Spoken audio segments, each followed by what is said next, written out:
Ready, Jeffro? Bingo. All right, here we go. 3, 2, 1. Boom, and welcome to the Big Honker podcast brought to you by William and Chris Wines. I'm Jeff Stanfield. I'm Andy Shaver, and it is a windy day here in Texas, Jeff. Yes, it is. Jeff Stanfield. World famous Andy Shaver. Good being on there with you again. Every fucking episode. Got to throw that in. Had a guy call today and tell me that. Mm-hmm. Actually, he said, am I speaking to the world famous Jeff Stanfield? I said, you mean Andy Shaver? He said, no, I have a son Andy's age, and I know how full of shit Andy is because my son's that way. Nice, Jeff. Well, I'm just calling it the way it's what he said, didn't he, Harry? Yep. It's about 1,000,000 degrees in this place. It is hotter than shit in here. I'm telling you. You're the one left the heater on in here. Oh. And I hadn't turned it off. I've been working out so I can show off my guns. Okay, well, you go ahead and get them muscles. All right, on the line with us today, we have the world famous Brian Huber. You are a bird biologist, is that correct? Yes, sir. Yeah, waterfowl biologist. With the state of California, right? You are in California, correct? Yep. Yeah, California. Work for California Waterfowl. You've got to be. I was looking at your Instagram and shit. Just like 2 days ago, you're on another podcast. Is everybody knocking on your door right now?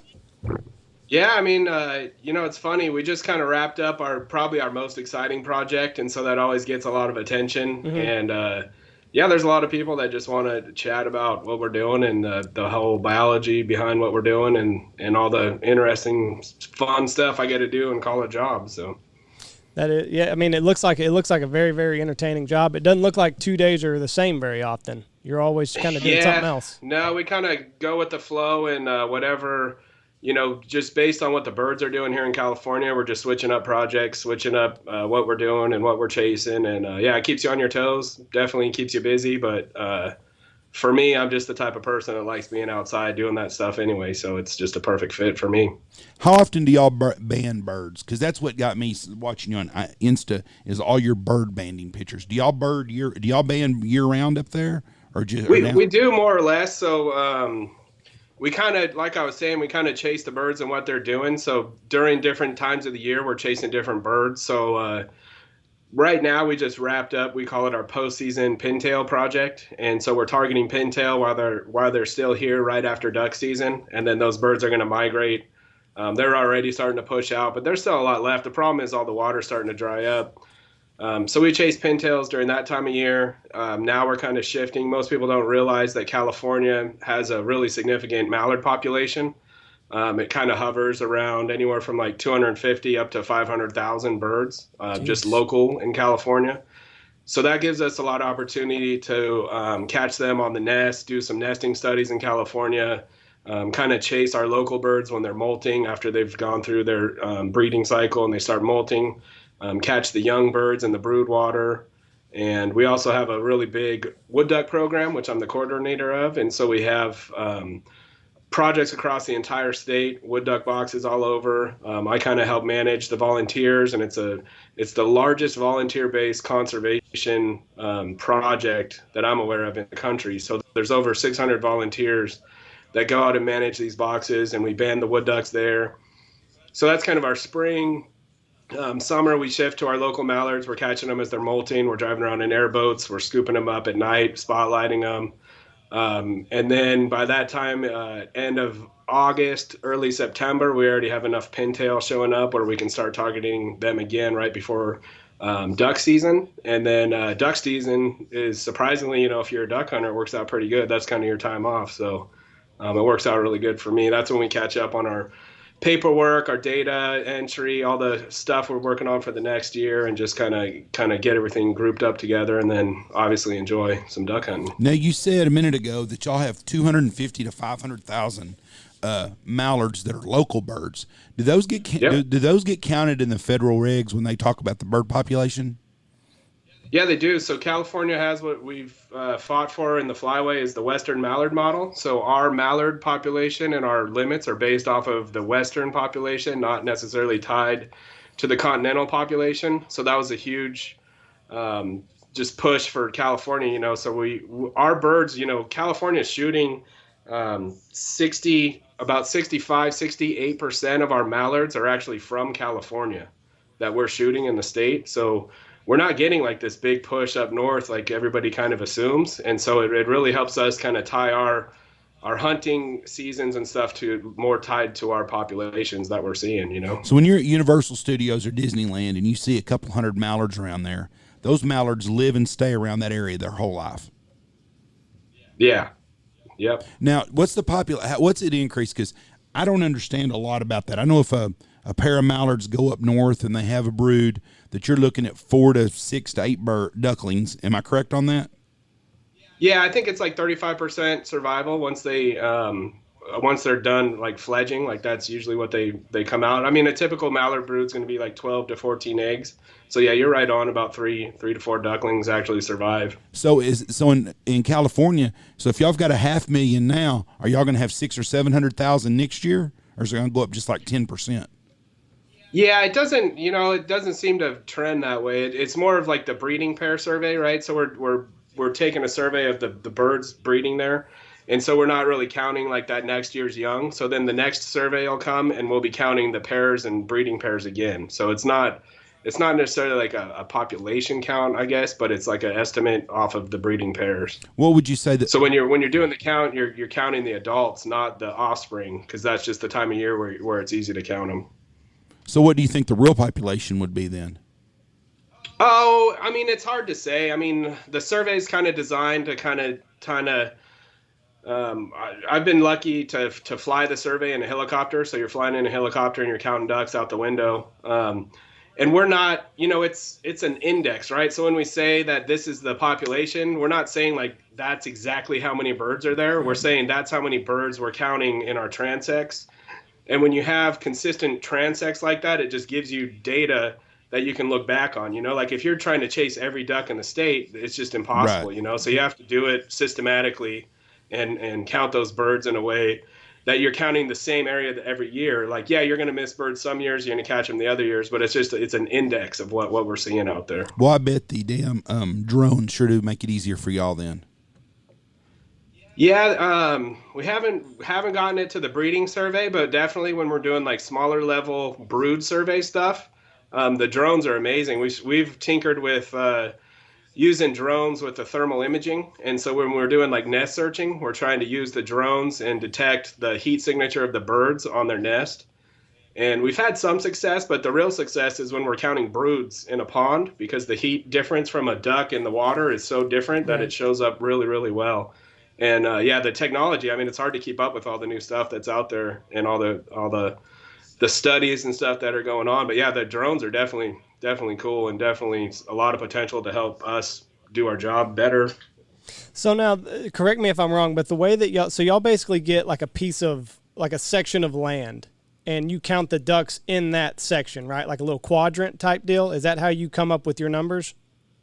Yeah, so it's a little different. California does it on transect. So a lot of like up in Canada, I'm sure you guys are more familiar, but it's more of a grid pattern on the roads, and so they can actually do it from the roads.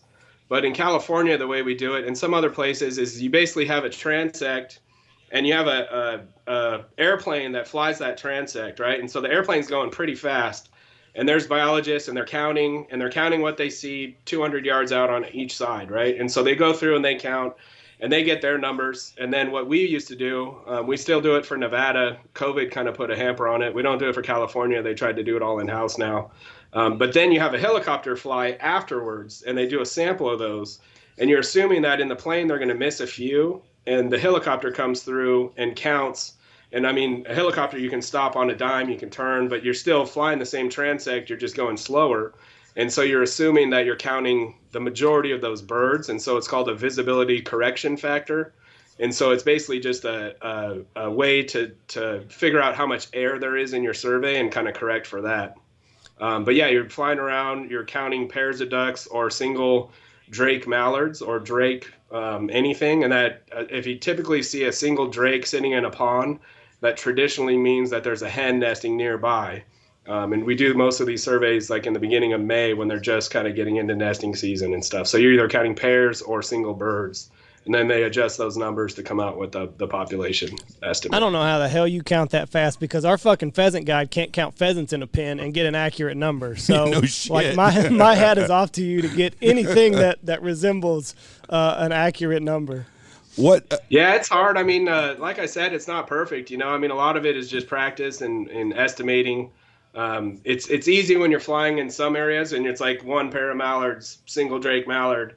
But when you come up to like a big group, then it's really tough, to try and count them and then speciate too. We have gadwall, cinnamon teal, some divers and stuff. So you're trying to count those and maintain, your pair counts and everything. So yeah, it gets tough. It's not perfect, but it's the best system we have right now that I'm aware of to keep track of our populations, from viewing them. We were getting towards the end of the year. It was last year, and we do a release pheasant hunt. And we tell our pheasant guide, like, get a number.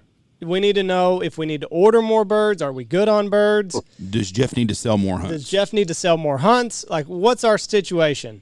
And this damn thing, it's not but about 10 feet wide and maybe, I don't know, 30 or 40 yards. No, it's about 10 yards wide and about 30 or 40 yards long.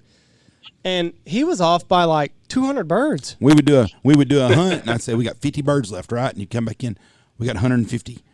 And I'd sell another 60 bird hunt, and he'd come back in. I'd say, okay, well, we got 90 birds left. I counted, and we got 140 left. I'm like, what the fuck is going on here? I said, how hard is math? The right way. That's exactly right. My dad was the exact opposite when he would do it. He'd come in and say, we're out of pheasants, and we got 200 birds we need in the next 4 days. I'm like, shit. So I'm on the phone to Kansas to get birds. I want to talk to you about the banding part because that's what's very interesting. Do y'all do cannons and stuff? Is that or do y'all do more spotlighting and dip net? Well, it depends on what we're chasing. So like for pintail, pintail like to stay in large groups for the most part. And I don't know if you guys are familiar with California. Have you guys ever been out here? Yes, Jeff has. I've not had the pleasure.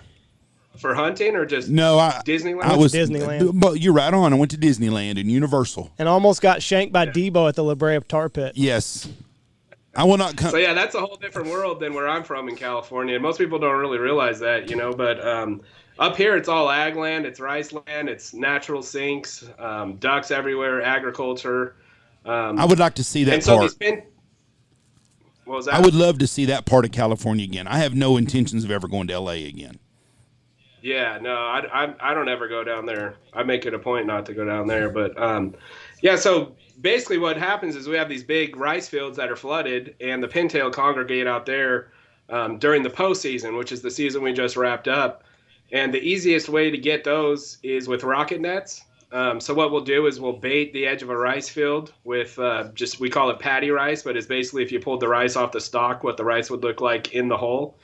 And we pour a bunch of that bait out. The birds get on it. We set it up.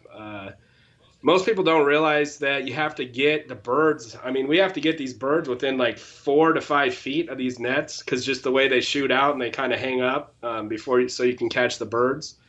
And so we target the pintail with that. Any kind of the goose trapping that we're doing after the season, we're using rocket nets. The nesting stuff is a little tricky. When you're trying to catch a mallard on the nest, you blow the bird off, you mark the nest, and then you come back the next day with a fishing net, really, and you kind of figure out where she's escaping from, and you try and run up and kind of catch her in the air or right on the nest with the fishing net. They do make some little traps that we've put out, and we've been pretty successful with those. It's just kind of a trap that they walk in, and they can't figure out how to get out of. And then the summer banding is when we shift. We don't really we'll do rocket netting a little bit when we have a big congregation of mallards or something.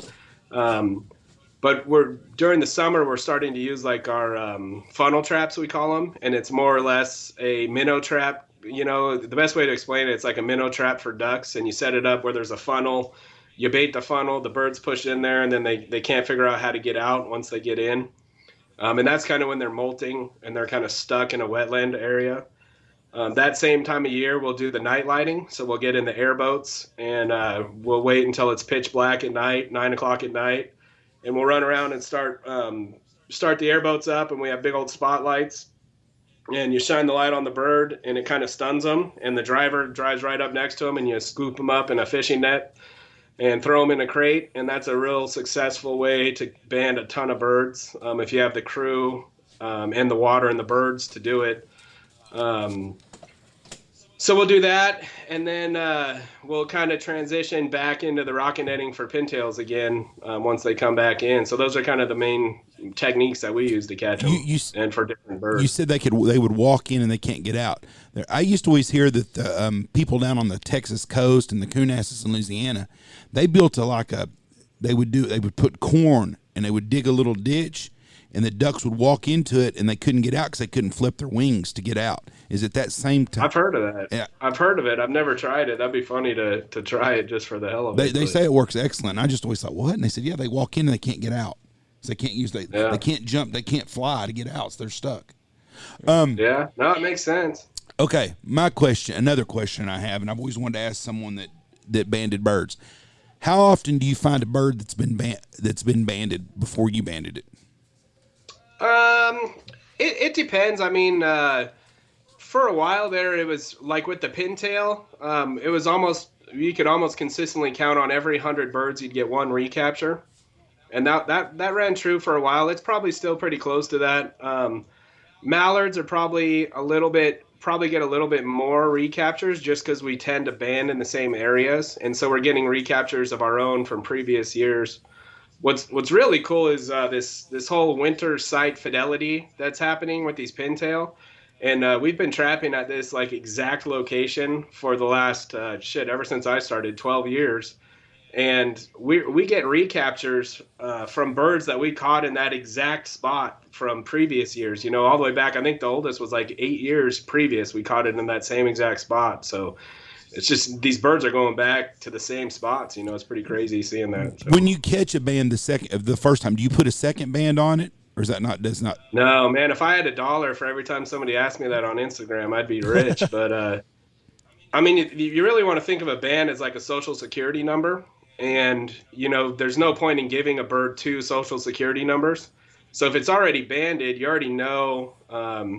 You can already read the band, then there's no reason to put another band on there. You take down the information and you still report it to the bird banding lab, but there's no need to put another band. The only time that we will take the band off is if it's illegible, if you can't read the numbers. And I know that sucks from a hunter's perspective, and trust me, I hate doing it, but that's just the protocol of banding. Part of our permit is pulling those bands off that are worn and then replacing them. And so that sucks, but that's what we have to do. Do you ever, what constitutes putting a $25, a $50, or $100 reward band on? So that's all part of kind of the harvest, the bird band report study. So you have the reward bands, and every few years the BBL decides to put reward bands out, and then they decide who they send those bands to. So when I first started, I think in 2009, we did a bunch of the $50 and the $100 reward bands, but we haven't done them since. I wouldn't be surprised if they did a little more push, because they took the phone number off the band reporting, so you can't report through a phone now. So that's going to change the reporting rates. Old timers that don't know how to use the internet aren't going to report bands, and so I wouldn't be surprised if in the future there's going to be some more reward banding stuff going on. Now, why did they get rid of the number? Just trying to cut where they can? The phone number. They're the federal government, going through cutbacks, all that stuff, and then having to have somebody man a phone all the time versus an email that you can store and get back to. Just a lot simpler method to do it, and it's just part of their protocol to cut back and try and kind of become current with the way people are dealing with the world now. Everything's over the internet now, so I bet there was a lot of pushback from the old timers. God damn, I don't even have a computer. Right, got the jitterbug phone. And then they, a lot of those guys just throw their band in a jar and they don't even report them anyway. So what do you think a roundabout number would be as to how many bands get reported? And like you said, just go into a jar. Yeah, I think last I heard, I think it was around 80 to 85% are getting reported, was what I remember from the last study. It's somewhere around there. It might be off a little bit, but that's generally the typical reporting rate, I think. Yeah, because most guys are fucking band hungry anyway. So Well, that's higher than what I thought. they want. Yeah, it is me too. Because I figured y'all would lose 20 to 30% just that you'd never recover. Yeah, but so we're basing it off of so the way those reward bands work, right, is you have basically the reward bands, and then you have another string that you're putting out at the same time. That's like your placebo, kind of your test bands, right? Right. So you can use those bands on that other string compared to the $100 reward bands or whatever, and you can compare those reporting rates, and that's how they kind of determine those. That makes sense. That makes no sense. So you're not really counting the ones that are dying in nature or in wild or whatever, or getting eaten by eagles or anything. You're actually going off the ratio of reporting versus non-reporting from hunters or recaptures or whatever. For the confused listener, that means if they band 100 birds with reward bands and 100 without, that's where they're getting 80% from. Correct? Yeah. Okay. Yep. Yeah. So we assume 100% of those reward bands are going to get reported, more or less, and then the placebo bands, those ones, only 80% of those are getting reported. So that's the way you can kind of tell that ratio and get that reporting rate. We have some listeners that aren't real smart because they think Andy's world famous. So we got some hosts that aren't real smart either. About 50% of our hosts aren't very damn smart either. Yes, I would agree with that 100%. Yep. Hey, what's the weirdest bird that you've encountered? Man, there's been a couple. We had a really cool mallard widgeon hybrid that we caught and we banded, and that was pretty awesome. Well, that would be a fucking trophy right there. Yeah, the coolest part is that this like 12-year-old kid, I think at the time, shot it. Oh. And it's such a cool story. We with the California Waterfowl, they did like a big segment on it, but this kid, he shot this bird, and he's like, his dad's like, go get it, and he's like, oh, it's a mallard, oh, it's a widgeon, and he's like, it's a mallard widgeon, and his dad's like, man, this kid's just excited, and then he's like, it's banded, and his dad's like, yeah, right, and thinking he's just messing with him, and then sure enough, like this kid brings back that bird that we caught and banded, and his dad was just blown away. It was a pretty neat story. Lucky little shit. Yeah, that is a but trophy. I mean, it's just crazy where these birds travel. We banded a Pintail in March here in California, and in May of that same year, it was shot in like coastal Russia. No shit. Yeah, so it's amazing. I was like, man, they can hunt in May. That's what I was Russia? thinking. Well, there's no regulations. They're just. And I bet one's not the limit there. Probably shot with lead too. Yeah. Well, it's weird. Some biologist got in touch with me from over there. I think it was through Instagram, and it was pretty interesting. He's like, or actually, I think he reported the band, and I sent him an email just trying to find out more info. And he's like, dude, I go from the broken Russian that I could understand. He's like, we go to these towns, like these coastal towns, and they're not like, I don't know, I kind of picture them as like just older towns, they're not like very modern. And he's like, there's people like natives there with just lanyards full of bands that aren't reported, and they just surviving off those birds. But yeah, it's pretty interesting. Oh shit! There's your jar that nobody's reporting on right there in Russia. Right. Yeah. I don't know if you guys have been paying attention to these. I kind of coined the term zebra sprig, but there's these like interesting pintail we keep catching. This was the weirdest year. We caught 5 of them, I think, this year. What is that? But it's kind of this weird phenomenon that's going on. We're catching these birds, and they look like more or less like an immature male, but they have female body parts inside. So when you sex them, you pop out their cloaca and you examine them. There's no penis there, but they have like male characteristics coming in on their neck, male wings, big sprig tail, but they kind of have like the zebra patterning on their back. So been interesting kind of seeing those coming around. The thought is that they're older hen mallards that are losing their estrogen production. And so that's causing them to kind of take on more testosterone, and then they gain more Drake characteristics. And it was kind of cool this year because a guy sent me a picture, and he had one that was banded. And it was like a full-on zebra sprig with a band. And so the band came back. It was like 12 years old that we banded as a hatchier female bird. So it was like, damn, that theory has some weight to it, So it's pretty cool checking those out. I mean, if anyone's listening and they want to do a master's project, man, zebra sprig. I'm looking at it right now. So it just it's several down there. So it's an older hen pintail, and it starts to lose estrogen, pumps more testosterone. We had somebody on. Who was that? Wicked Wings. Yes. He saw that with a mallard, I believe. Yeah, mallards Travis do it too. Smith. We just don't, for whatever reason, we're coming across these pintail just more and more and more. It's crazy. So yeah, I don't know if they're hermaphrodite, like a true hermaphrodite, or if it is them losing, their the estrogen and the whole testosterone takeover stuff. It'd be cool to do some genetic sampling on them or something, but we haven't gotten there yet. The guy Travis Smith, Wicked Wings. He's on Insta. Takes excellent pictures. They shot that bird this year. He shot it at the end of the year. He'd called been it watching. Caitlin, didn't he? Yeah, called it Caitlin, and had been but he chased her for 4 or 5 years, or him or shim or whatever it was. But it was a mallard that did the same thing. Now you've got on your picture, you're banding some shovelers. Yeah, we come across them every once in a while. How many shovelers do you band? So we don't target them. We typically get shovelers in our preseason pintail banding, so they kind of come down a little early with some of the pintail early, and they just that time of year. So that project we're using rocket nets, but we're not using bait. If you think about it, in the valley here, everybody's starting to flood up that time of year. And so there's food is abundant. There's food everywhere. Every pond has food in it. Everything's getting freshly flooded.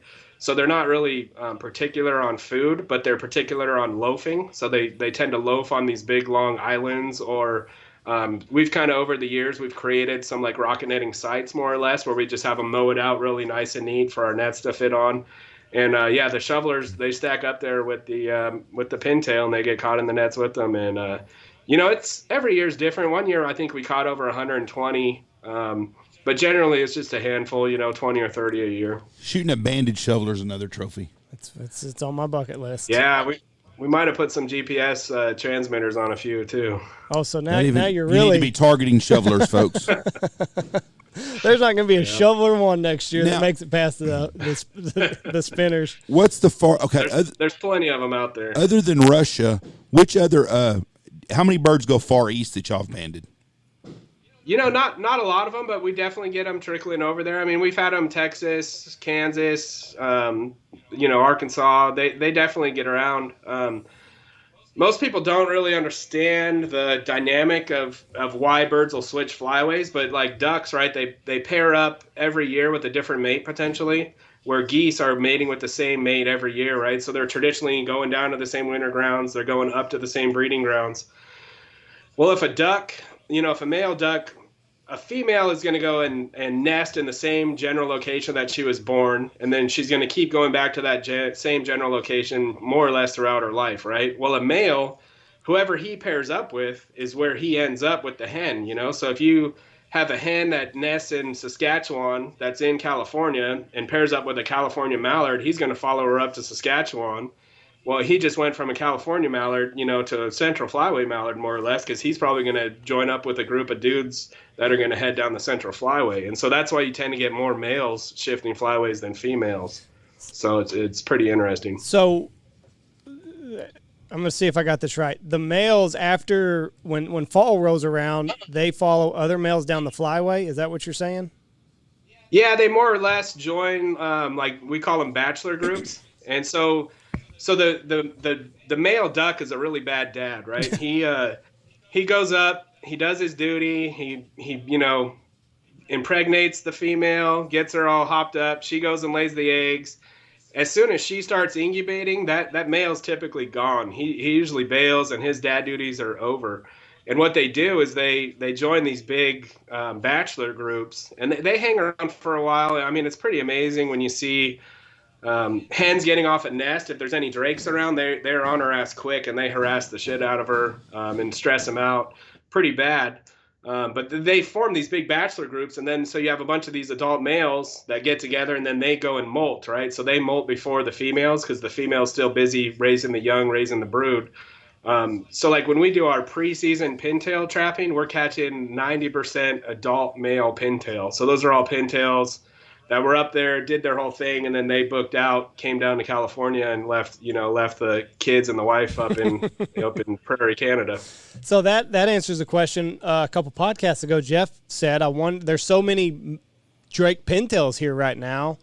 I don't know why that is, but I thought that a duck were mates for life. So that's what's going on down here is we just got all the Drake Pintails right now. Yeah, I mean, and with the Pintail, it's a little bit different too, because the Drake to hen ratio is a little bit higher. So the hens are, hen Pintail get pretty much hammered on the nest, pretty hard. And so you have more or less a skewed age or a sex ratio. So there's a lot more Drake Pintails to hen Pintails. So last I heard it was like a 5-to-1, 4-to-1 ratio. I believe that. Pretty significant. Now geese, the male will, like if the female has to leave the nest, won't the male like kind of protect her and make sure like the eggs don't get fucked with, or she can go do her things? Ducks aren't that way, you say? Yeah, no, ducks aren't. Some, I mean, this is generally speaking. Right. There's definitely some that stick around and help out, but for the most part, yeah. Once that hen starts incubating, they're more or less done with their dad duties, and they'll stick around like the same pond. That the hen will come back to get water on her breaks and stuff. But yeah, they're not following her to the nest. They're not protecting her or doing any of that. But yeah, the geese will definitely stick around and actually help. Geese are much better dads. They stick around and help take care of the kids. So mallards are a bunch of damn Democrats. We got ducks are Democrats and geese are Republicans. That's exactly right. Now, are all species of ducks like that, or just mallards and pintails? It's mostly all of them. Yeah, I'm sure there's some. I can't think of any on the top of my head, but I'm sure there's some that are more monogamous. That have like that lifetime bond, and mallards will do it too. Like, why not? It's a successful breeding strategy. If you bred with a female and you had a successful offspring, like, why wouldn't you breed with her again? But yeah, it's definitely known that ducks don't, mate. They mate seasonally, not monogamous like geese and swans. I bet ruddy ducks are lifetime maters. Somebody, we had somebody on. We have so many people I can't always remember, and I think they were hunting on the East Coast, and they were talking about golden eyes or there's some species of duck that we don't have here that early in the season they shoot just males or just females. And they migrate before. I think it was golden eyes. Either a hen golden eye migrates way before the drake does, or it's another species, but it was an East Coast duck that we don't have, and I can't remember what it was.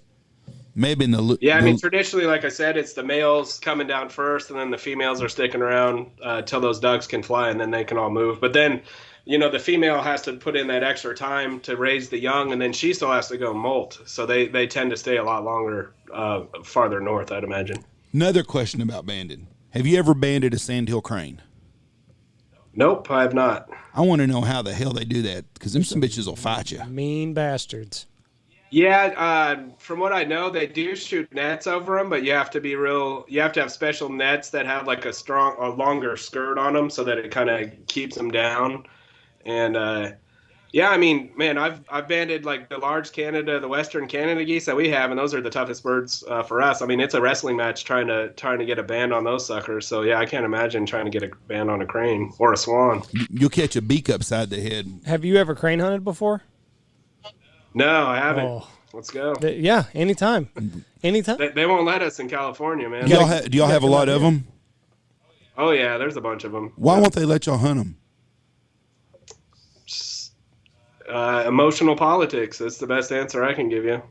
And they're mean. They're They're not even good looking. They listen to emotions. Like a swan, I can see. That's kind of majestic in this flying animal. But a crane, it's ugly. It's gray. Got a red head. They're mean as shit. Shoot every one of them. People love their cranes, man. There's all kinds of. There's a crane festival out here. There's all kinds of stuff, man. It's it'll never happen in California that I'm aware of. I've seen videos in Florida where, like at the retirement villages and stuff, them some bitches are just walking around people's front yards. Yeah, they're like a pet almost, a winter pet for them. Yeah, they're mean as shit. Well, yeah, it's like the geese. It cracks me up when you see those YouTube videos of people getting like blocked out of a store because a goose is like cackling at them or something. And it's like, man, grab that sucker by the neck and get on with no shit. Wring its neck, throw it down the produce aisle, and move on. Did right? Did you see the video of the golfer? It might just be pictures. And he like fucking this goose comes Yeah. right in over him, and he just ass over tea kettle over his back. Yeah, he got his ass kicked by a goose. Yeah, that was hilarious. I don't know, those golf course geese. I think they're on steroids or something. So they're not like the ones out here in the wild. They're no tougher than the ones we got to ban. They're tough though. I mean, there's no doubt about that. But once you grab them the right way, they're pretty much not going to do nothing to you. We had a goose land. Andy was my sophomore, junior in high school, and we had a goose land on our football field. It was a real cloudy, misty night, and they were a big migration coming through. And little Canada landed, but its neck was dislocated or something. Something was wrong with it, and it landed like on the 40-yard line. Well, Zach at that time was probably 8 or 9 years old, and I hollered at him. I said, "Go get that goose." And he did, and the guy was with me. He goes, "Tell him not to wring its neck." Not because, hell, he's just used to hunting. He's going to go its neck ring. He said, "Do not have him wring its neck with all them people watching." So he ran behind the fence and then wrung its neck where nobody could see him. But I could just see Zach picking him up on the 50-yard line, wringing its neck, and then people would have shit all over themselves, them non-hunters. Thank God YouTube wasn't around. So what is the best way to grab one of these big-ass geese? Usually, I mean, the first thing is you got to control their head and their wings, So usually I'll grab them by the wings, kind of control their wings first, kind of in a bear hug, and then use my elbow or arm to kind of corral their head off to the side. It's pretty funny, man. I don't know how they know, but these geese, they know like your sensitive areas, and so a lot of the times they'll actually go for like your nipples, man, when you're trying to ban them, and it's freaking hilarious. But like if you don't know about it and like some new person's there, it's like, dude, they'll get you, man, if you're not paying attention. Do you get a lot of women volunteering for this position? Yeah, there's a lot that are helping with it. Yeah, when we do the goose drives, it's like a big effort with our state biologist, California Waterfowl. We send a crew up to help, and then just other random people that have been helping for years go out and do it together. Geese are giving titty twisters out there. There's gonna be a dude that gets a nipple ring ripped out one of these days. Oh, I'm sure. Yeah. It's funny because you can tell the new people, they don't know how to hold the birds right, and so their forearms just get scratched to hell. Yeah. And you can, you're sitting down eating dinner at night, and you just see their arms just torn up, and it's funny. They look like they're a cutter or something, A cutter. Hey, what do you had a picture of Eurasian widgeon? How often do you see them? And are you seeing them more and more? Yeah, we see them more and more. Generally, every year in our postseason, we're usually catching a handful of them. Yeah, we've been seeing them more and more. It's pretty exciting. Last year, I talked our partners into putting in some GPS transmitters on a pair of Eurasian widgeon, and it was pretty cool. They were definitely paired up. We kind of followed them up into Canada. They were up in Alberta. Then we lost. We think that the battery went out on the hen, which sucks because that would have been really valuable information to see if she was actually nesting up in Canada or if she actually was going somewhere else. And the drake actually lasted a lot longer. He went up through Canada. He went all the way over to Alaska, and we're like, oh my gosh, is he going to go over to, the old world? Is he going to do it? And then he circled back and came back down to British Columbia, and then that's when his transmitter petered out too. So pretty cool watching them. But yeah, we're seeing more and more of them. We usually catch them. We've banded quite a few over the years. It's pretty cool. We had a transmitter with a Eurasian widgeon name on it this year, and we just never had one under the net. They were around. I mean, we don't set up for widgeon, but I was real tempted to go set up and try and get that transmitter on one, but it just didn't happen this year. Dude, now, I've never seen a picture of a female Eurasian widgeon because everybody has a picture. It's a drake. Do the female Eurasians look much different than the American? Yeah, not really. I mean, they're a little bit darker. They have like a little more of a brownish kind of tinge to them. There's a spot here in California. There's a viewing platform you can go to, and you can see Eurasian widgeon there every single day. And you can see when they're, you can watch the body characteristics of the male and tell that he's paired up with the female. And you can see the difference a little bit. It's hard. The only way to really tell, I made a video about it. I think it was on Instagram or YouTube, but you actually have to look like in the armpit of the duck. And on an American widgeon, the armpit there is called the axillary feathers underneath. It's all like pure white. And on a Eurasian widgeon, it's all kind of brown, speckly, kind of salt and pepper color. So that's the real way to tell the females to be 100%. So I'm sure some females get shot and people don't realize that's what they've shot then. Yeah, I mean, so we do. Are you guys familiar with the wing bee, the parts collection survey? No, I'm not. Where you they select like hunters throughout the flyway, and you clip off a wing and you send it into the Yes, biologist. I am aware of that. I just didn't know what it was called. Yeah, so then we age and sex the wing, and then we use that to kind of help predict the harvest on the birds. Well, every year in the Pacific Flyway, when we go to the wing bee, we always come across Eurasian widgeon, and it's always the when you're doing the widgeon, if you do a Eurasian widgeon and you miss it because you didn't flip the feather over, then you have to buy a bottle of alcohol. So that's the way it works at the wing bee up there. But yeah, we get them a lot, and people probably don't realize that at all because they don't know to check. They just think they shot a hen widgeon. Now, how long will the batteries in those geo trackers stay active? So there's a solar panel on them that charges them, and so it's kind of has a self-charging thing on it. But we've had them last. I think this is our 4th year, and we've had them. We've got some, I believe, still working all 4 years. So up to 4 years. Typically, though, they start having problems after a couple of years, and the batteries just stop recharging or something's going on with the technology. But the technology's getting better and better on these things, and the transmitters are getting smaller and smaller. I can only imagine what the first one looked like. Like, it had to be this huge looking thing with radio wires sticking out and plug into the butthole. Well, they used to surgically implant them too. So they used to implant them in the bird and then just have an antenna sticking out. But that was more for the radio stuff, where you'd have to actually go out with a radio beacon and find the birds. That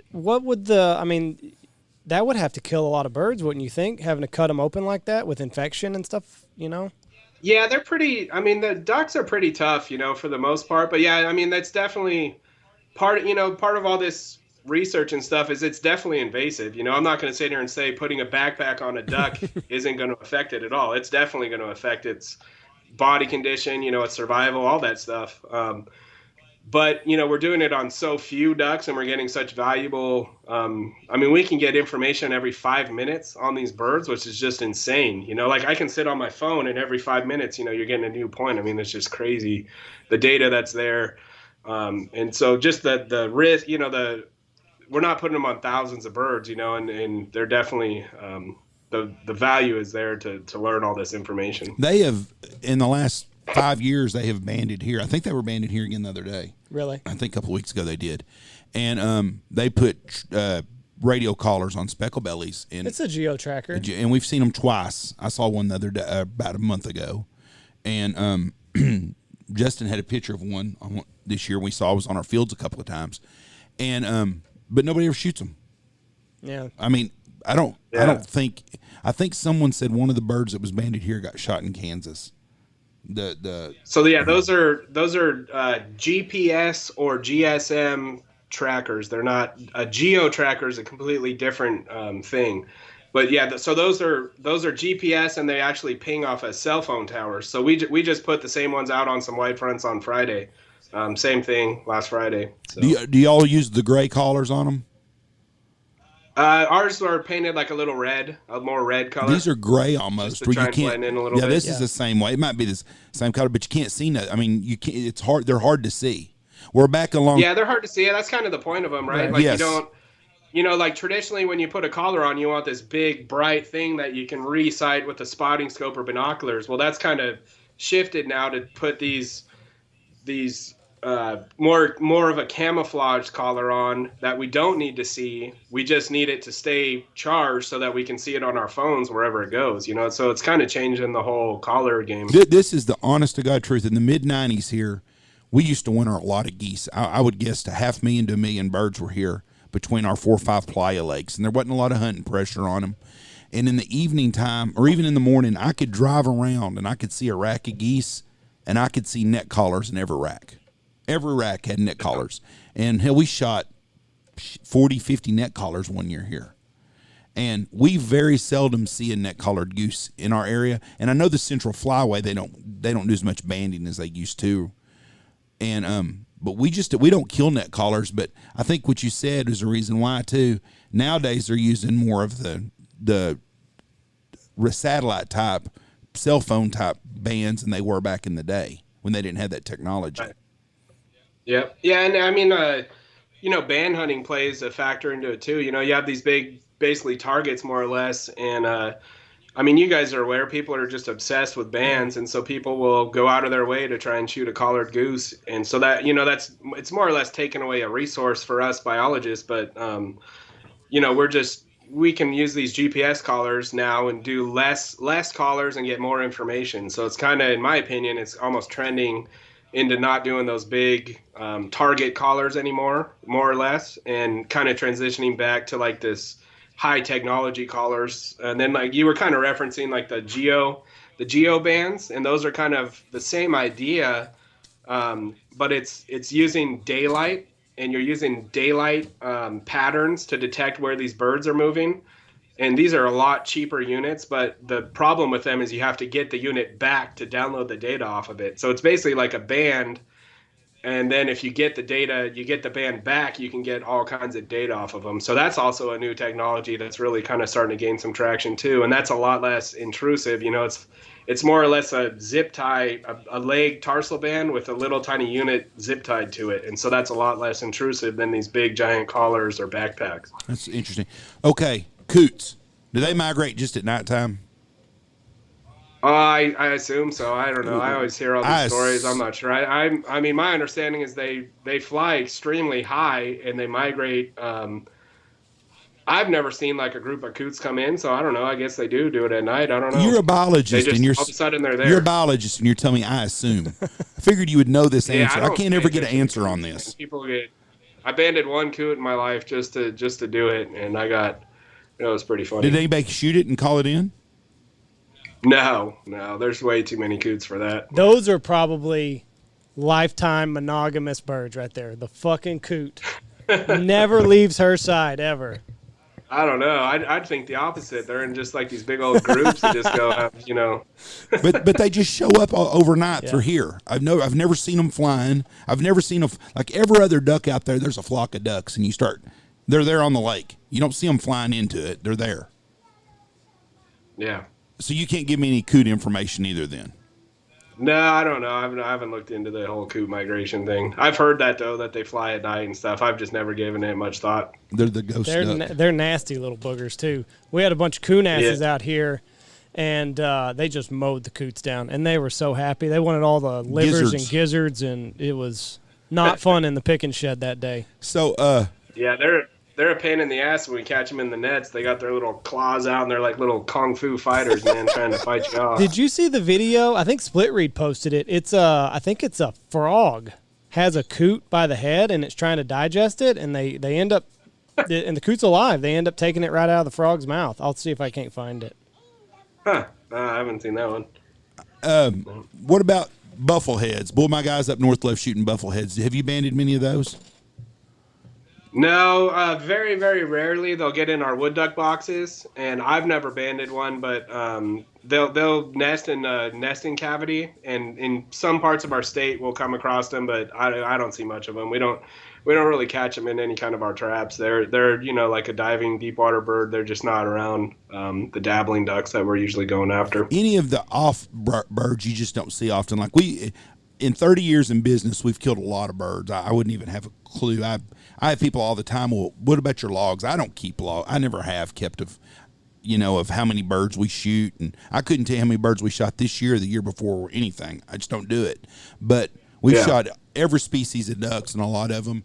And we've killed banded gadwalls, widgeons, mallards, pintails, blue-winged teal, and green-winged teal, and redheads. And I think in Texas, a redhead is the second most retrieved band there is. Yeah, I believe it. Yeah. All along the Texas coast. Yeah, that's a hot spot for them for sure.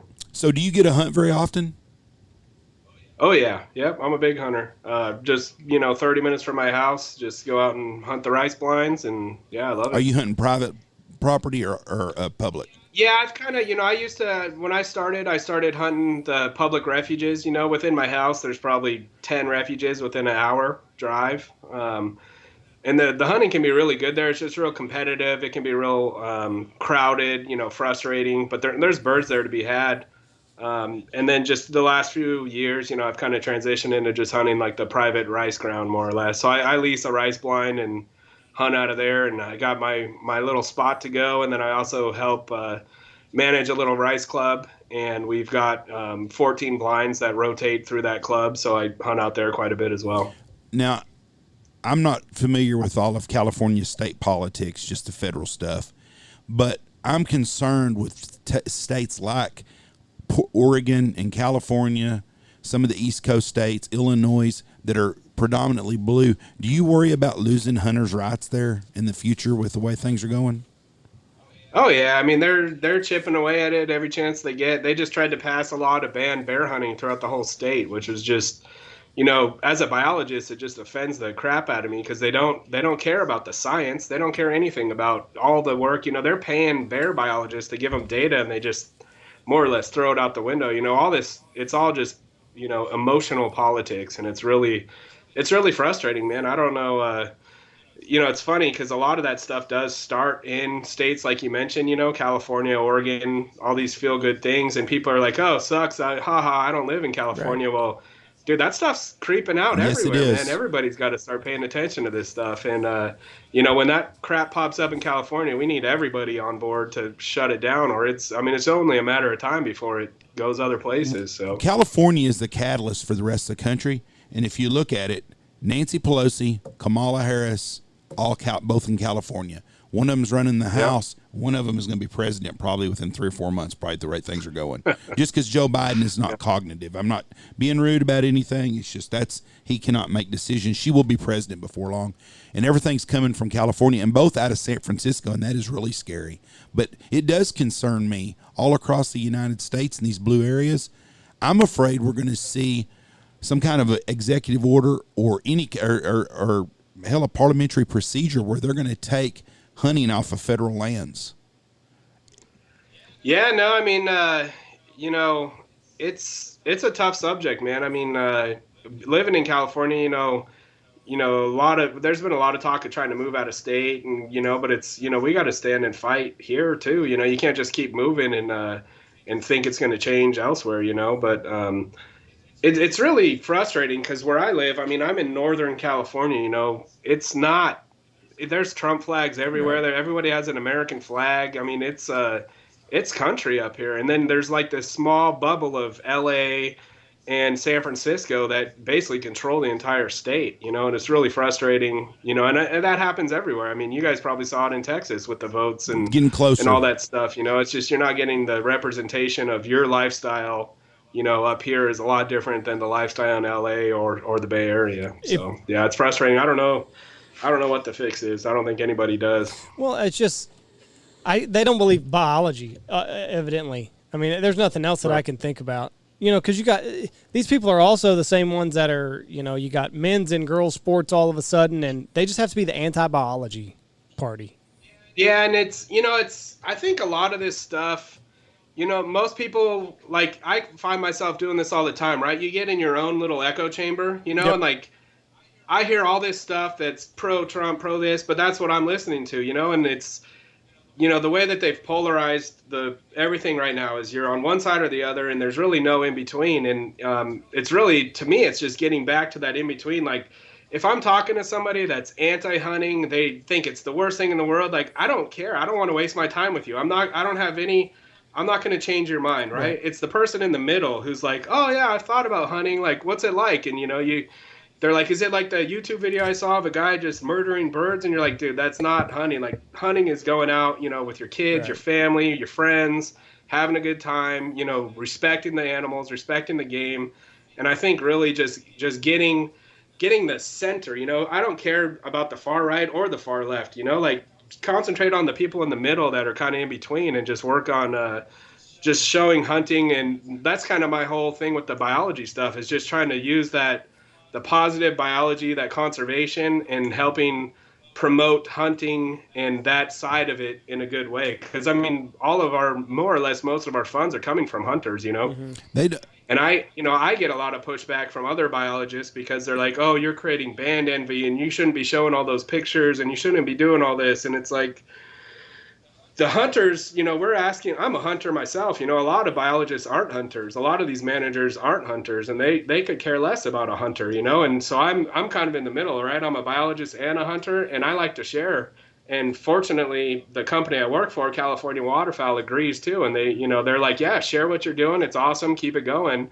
And, like I've been told to take down posts before about some of the projects I've helped with. And, that kind of stuff just gets frustrating. But I just keep chugging along, doing what I can do, and just trying to promote that the bridge between biologists and hunters. Like I don't think it's a very good relationship most of the time. And so I'm just trying to share what we do and kind of try and bring that back to duck hunters, and let them just kind of hold biologists accountable, I guess. Why do you think it's not a good relationship between the hunters and the biologist?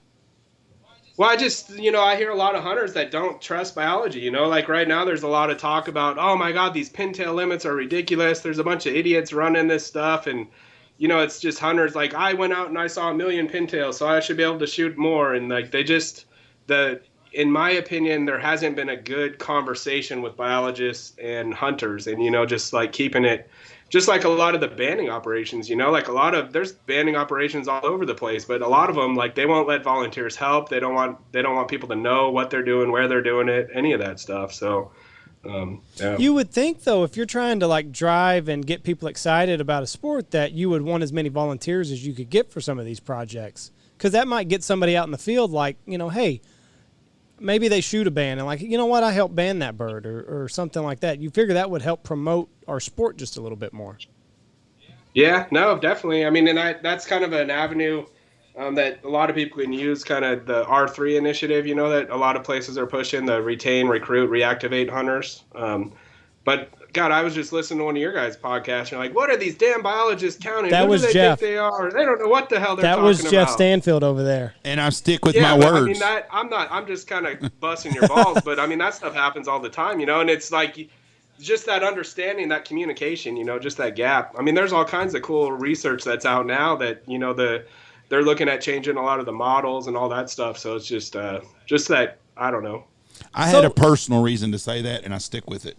It was it's very stupid what they're doing here. For us, for where we are, pushing the season back 2 weeks is no good it's for fucking us. dumb. Because we get those specs so early. We get them mid-October. We can hunt November 1. But now we're hunting November 14th. We're going to February 14th. Nothing here. I want to touch on something you said earlier, and it made a lot of sense. For the people that aren't hunters, I understand hunters are the best conservationists in the world. We care more about game than anybody does. But I understand when I try to explain that to someone that doesn't hunt, they're like, yeah, sure you do. You go around killing them. And I see their side of that point of they don't understand the love and passion that we have for waterfowl. I don't hardly shoot any ducks or geese all year long. I don't care about shooting ducks or geese. I wouldn't mind going on a good field mallard shoot or widgeons, but I just don't care about hunting them no more. I love them stuff, but that's the where I'm in my life. I've shot tons and tons and tons of birds, but I do understand where the non-hunter that's never been exposed cannot understand or appreciate the birds like we do. They see it as like, oh, you're going to kill ducks, and it's like, yeah, but what other wildlife is benefiting from that habitat that we've put out there for ducks? Like you've got insects, you've got certain snakes are benefiting from all that habitat. I mean, it's just the all of wildlife benefits from hunters targeting ducks, but that also helps other wildlife species big time. Yeah, that's exactly right. It's kind of like I lost my train of thought for a minute. Oh, I know what it was. People bitch about Tony Vandemore.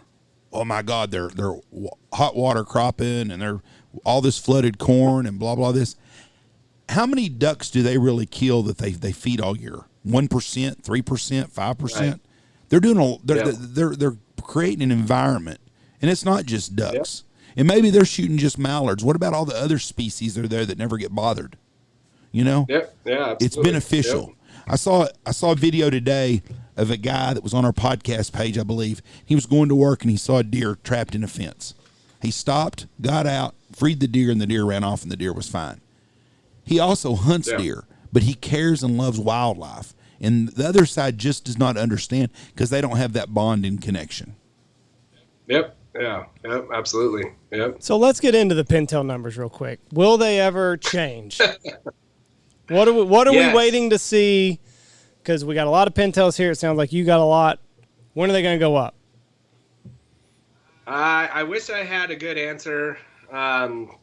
unfortunately, it's reliant upon the federal government, which Yeah, we know. takes time and takes process, right? And so they're currently in the process. They've formed like a bunch of these working groups, within the flyways, and the steps are starting. The problem is that with the COVID restrictions, they weren't able to fly the survey last year, and it's looking like they might not fly the survey again this year. So it's going to be really hard to change any regulations without any current data. I would imagine not this next season, but I would really, really hope to see some kind of change coming in the next duck season, not the one coming up and in 2 seasons So from now. 2022, 23 season. Yeah. You know, when I was a kid, and I'm 53 years old, we could shoot 10 pintails a day. You're on the point system. Yep. 100-point system. We could shoot 10 a day. I don't remember ever shooting 30 pintails in a day. I remember some 40 and 50 mallard hunts, but I don't ever remember shooting 30 pintails, but we could. Yeah. Yeah, no, I mean, like California, man, it's the wintering ground for pintail. I think the 30% of the continent's pintail winter here in California, which is, it's insane amount of birds. And y'all are on one? And, y'all are on one also? Yeah, we're on one pintail, yeah. And so, I mean, I'm sure you guys know, it's, the numbers they were up to like 6 million, I think, in the 70s. And then we kind of had the droughts of the 80s, and all bird populations kind of dipped down. Pintail dipped down too. And then we had water come back in the 90s, and all other dabbling ducks went up except for pintail, right? And a lot of that's just the habitat practice that they're doing up in Canada now. They're doing, we call it no-till farming. So after they harvest the field, they just go through and they leave all the stubble up. Well, that stubble is attractive to pintail, so they go try and nest in there. And then in the springtime, that farmer comes back and mows his field down, and all those eggs get lost in the fields. And so, we've had restrictive limits on pintail for 25 years now, and their population has more or less stayed the same, right? It's not doing any big fluctuations. So a lot of that's based off habitat in the nesting area, and so a lot of the current research that's out there is suggesting that we can have a lot higher harvest on pintail, and the population is not going to be affected. So all that stuff's on the table now. They're looking at it, and I wouldn't be surprised. Definitely, we got to get at least a year of current survey and data just to kind of get back on track with catching the trends and stuff. But 2 years, I think we'll see some changes. And hopefully it'll go up. I'm hoping it'll go up to 3.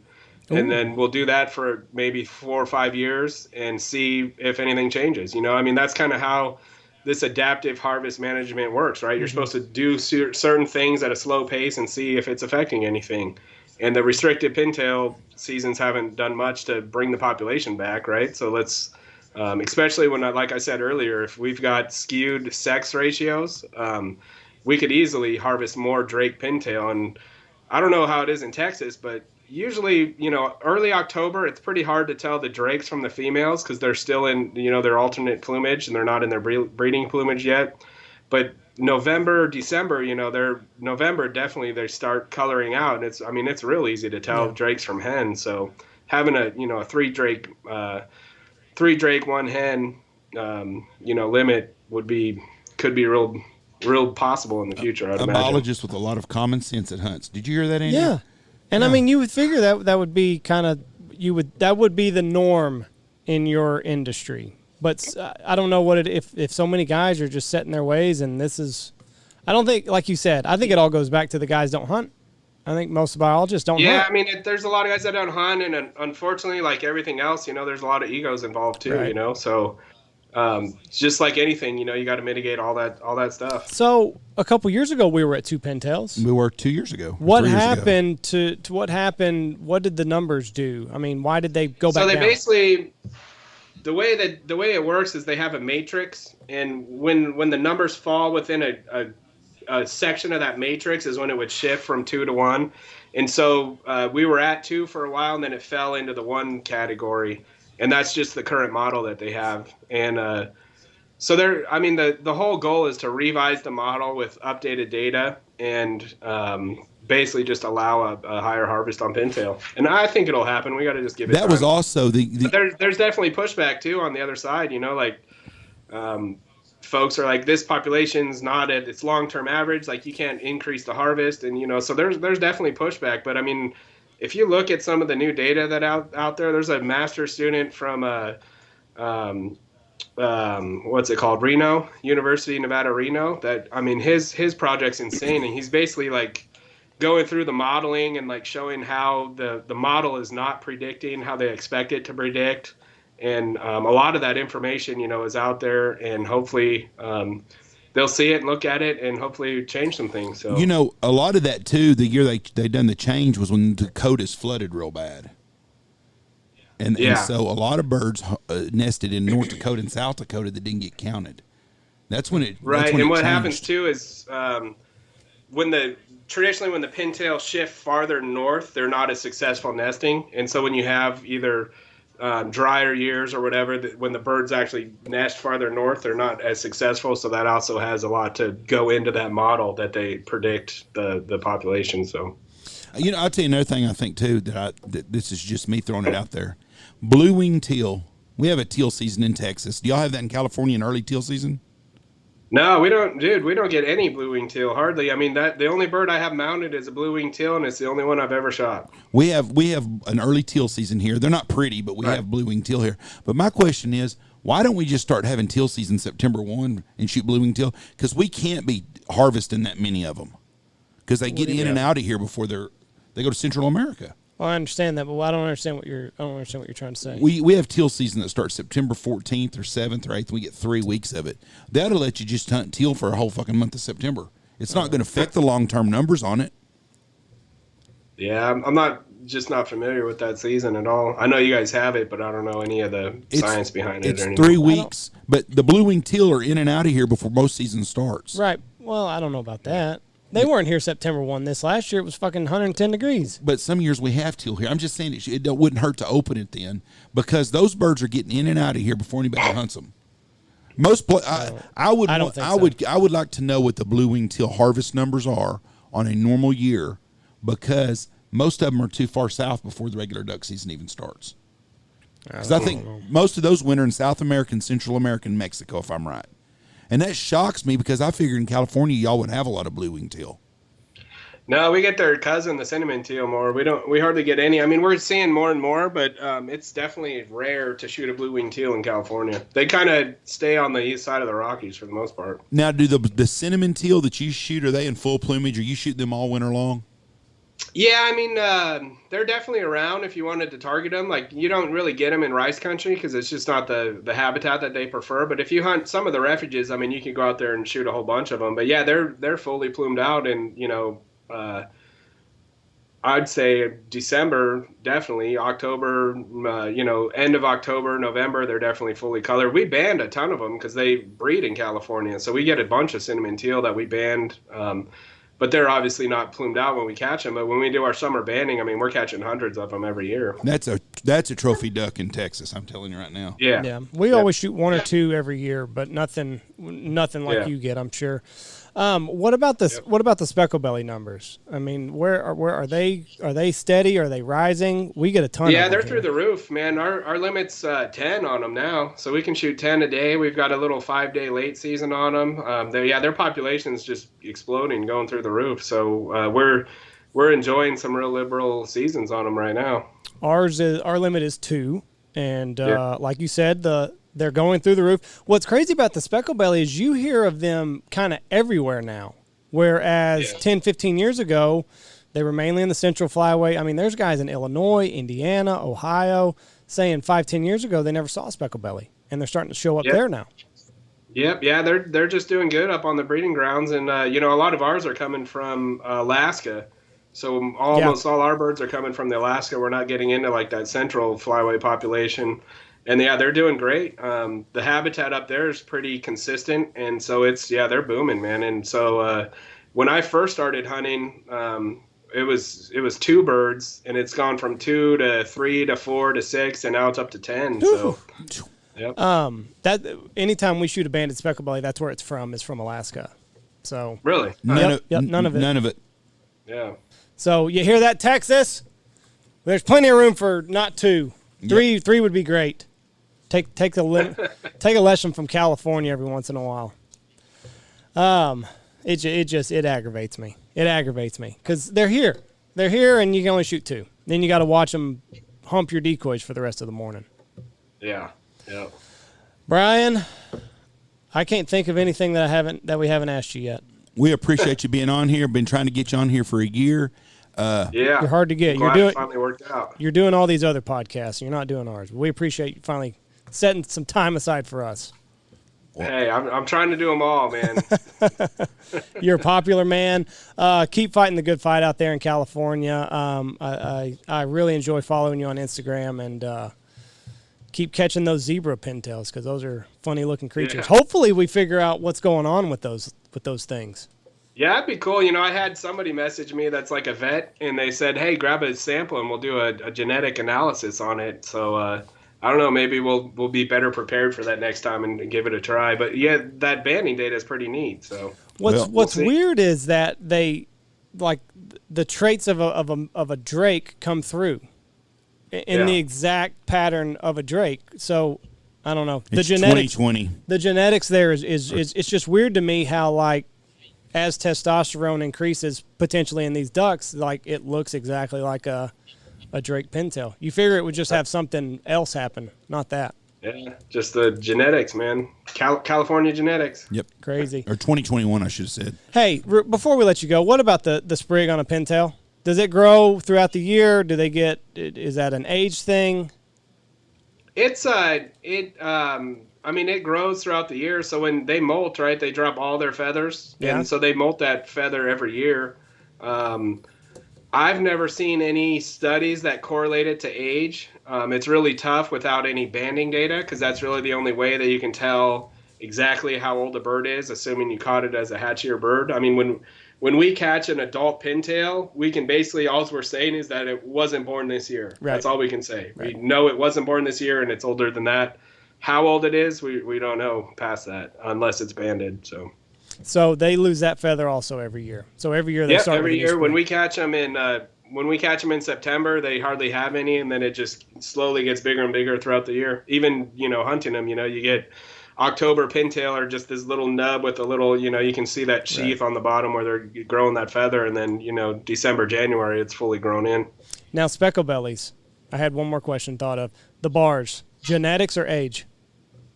I would think it's more genetics. I haven't seen anybody correlate it to age either. I mean, not that I'm aware of. Yeah. Well, I mean, you just get like the juveniles. They slick belly, but once they turn 2 years old or a mature adult, whatever bars they have, that's the bars they got. I assume so. I'm not sure though on that entirely. Yeah. Awesome. Well, we really appreciate your time, bud. And thanks for having me on, man. If you want to come out here and shoot a crane next year, you holler at us. I'm in, man. Sign me up. And come see us. Awesome, bud. All right. Well, you be safe out there, and we'll holler at you later, bud. All right, sounds good. Thanks, guys. See you, bud. Bye. Very Brian interesting. Huber. Very, very interesting. From what I got to hear, yes, it was. What do you mean, what you got to hear? I was back and forth a couple times. Well, Andy, having children, and you're going to have another one now. Congratulations, Andy. I'm not having another one. This is 2021. Mm-hmm. You would not be expecting another one. I'm not expecting another Y'all one. would have to build a new room at your house. Yeah. Oh. So, Mom, we had a babysitter lined up, my mother. She has a stomach bug. We're going skiing next week, so even though she's not feeling bad, she still might be contagious. But he's been around me, and I've had a stomach bug. He hadn't been around you. Not close contact, Jeff. Have you not learned anything through this fucking quarantine? You know where I think we got our sickness from? Y'all. How? Every time we get sick at our house, it's from y'all. The COVID, the flu, everything. You know what comes from your happens house. is you leave, you go gallivanting around the globe, and your immunities fall off from Texas. That's what it is. You got to stay in Texas to have Texas immunities. Well, we damn sure got something. If you go up to North Dakota, then all of a sudden your body doesn't know what to do. It doesn't know what to fight off. Well, Monday, your son didn't go to school. Yes. And he was at my house Monday afternoon. And all I know He wasn't not at your house Monday afternoon. What day did we get home from our trip? Monday. We went to the track meet Monday. Okay. He came to my house on Tuesday. That one, the little one. No, Reese. Both of them. What did Reese go over there? He was at I come in the house. He was eating snacks, laying on the sofa watching Scooby-Doo or something. When I got home from the lodge the other day, Reese was at the house, and so was Jesse, and so was Jameson was asleep. All three sitting in the living room.